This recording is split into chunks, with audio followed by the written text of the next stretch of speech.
Un cordial saludo para todas las personas. El tema de esta presentación corresponde a los primeros auxilios en heridas. Antes de partir con vamos a hablar de ciertas consideraciones generales que se aplican a los primeros auxilios. Lo primero es verificar que la escena sea segura, tanto para la persona afectada como para nosotros que vamos a brindar estos primeros auxilios. Hay que activar los sistemas de emergencia solicitando auxilio médico rápidamente.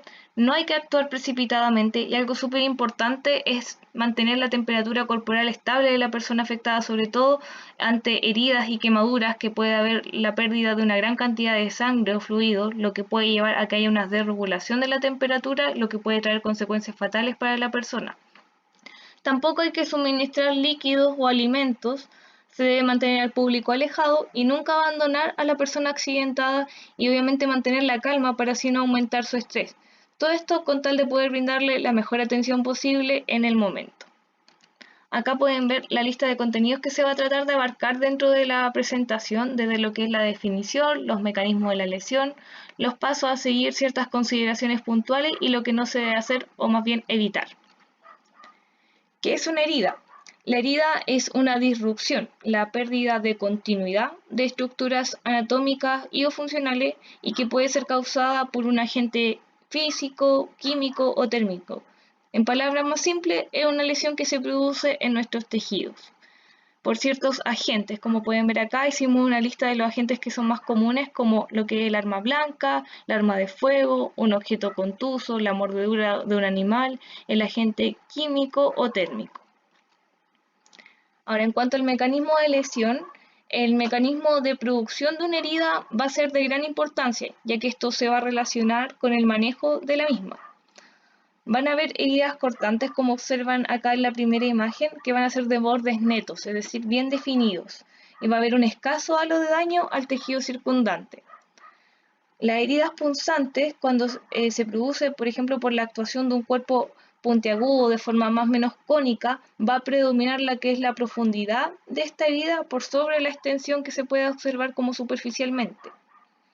Las heridas contusas, estas son producidas por objetos de bordes romos. Estas heridas no tienen bordes netos y generan un gran halo de daño al tejido circundante que se encuentra contundido y aplastado.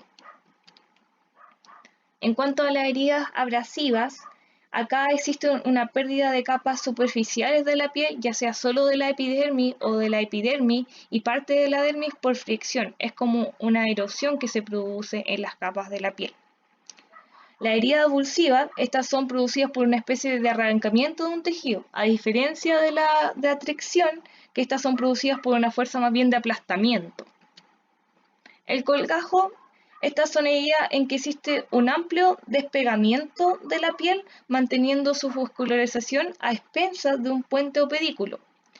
Las mordeduras, estas son producidas, por ejemplo, por la mordedura de un animal o por el ser humano y son de especial importancia por el riesgo de infección que puede conllevar. Y por último tenemos las quemaduras, que estas tienen su propia clasificación de acuerdo con su extensión, la profundidad y el mecanismo de producción. Y el tema del siguiente video que viene a continuación. Ahora, los pasos a seguir, algo primordial es mantener la calma y tranquilizar. En una primera instancia se debe lavar la herida con suero fisiológico y si no se dispone de este, es con abundante agua. Luego se debe cubrir esta herida con una gasa o en su defecto con un paño limpio. Si esta herida es superficial y deja de sangrar, se puede cubrir, además de con la gasa, una tela adhesiva sobre esta gasa. Si el sangrado es abundante, se debe comprimir con fuerza con los dedos directamente sobre el sitio de la herida al menos 3 minutos. Si esta herida es profunda y no se detiene el sangrado, se debe acudir al servicio de urgencia. Bueno, como mencionamos anteriormente, van a haber ciertas situaciones en las que se deba recurrir al servicio de urgencia. Como ya dijimos, cuando la herida sangre mucho, aún después de 5 a 10 minutos de presión directa sin detenerse, se debe acudir al servicio de urgencia. Ahora, si tenemos que el paño se empapa con sangre, podemos colocar uno nuevo sobre el anterior, o sea, no se levanta el primer paño. Cuando también la herida sea profunda, que tenga alrededor de 6 milímetros de profundidad, también es motivo de recurrir al servicio de urgencia, también cuando está cerca del ojo, si ha sido causada por un objeto punzante que es sucio o oxidado como lo son los clavos.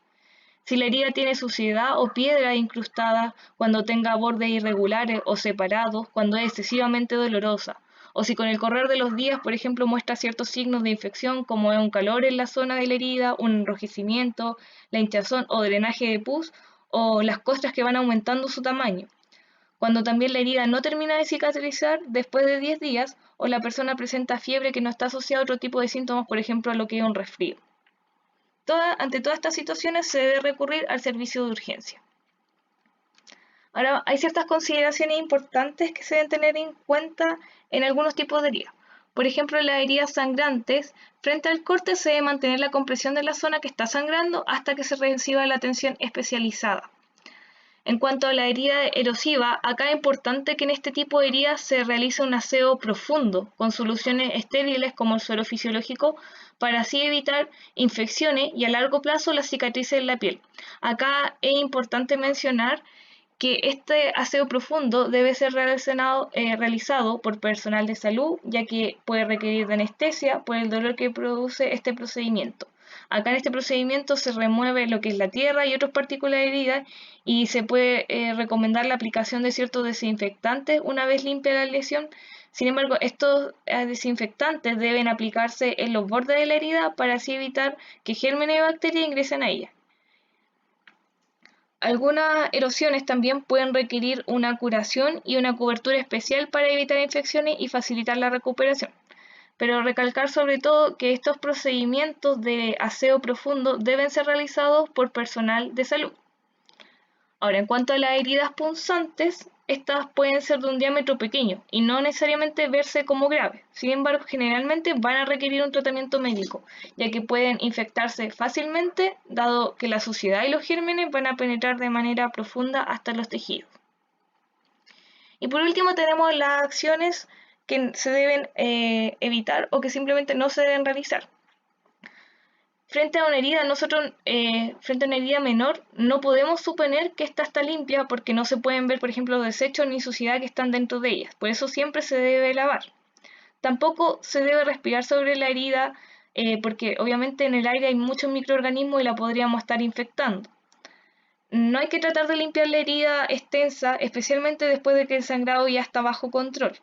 No se deben retirar los objetos largos o profundamente incrustados, por ejemplo un clavo, un arma blanca, sino que para esto se debe recurrir a atención médica. Tampoco se debe hurgar ni retirar los restos de la herida, esto lo debe hacer el personal de salud. No hay que reintroducir las partes del cuerpo que son expuestas. Se deben cubrir estas con material limpio hasta que llegue la ayuda médica. Y algo súper importante que muchas veces ocurre es que se aplican crema. Esto no debe ocurrir. No hay que aplicar crema o pomada sobre la herida a no ser que se la indique el personal de salud. No hay que realizar torniquetes ya que pueden provocar un daño mayor y no se colocan tela adhesiva directamente en una herida. Estas son nuestras referencias bibliográficas y ante cualquier duda o pregunta pueden hacerla por medio de nuestro grupo de WhatsApp o a través de su coordinadora. Muchas gracias por su atención.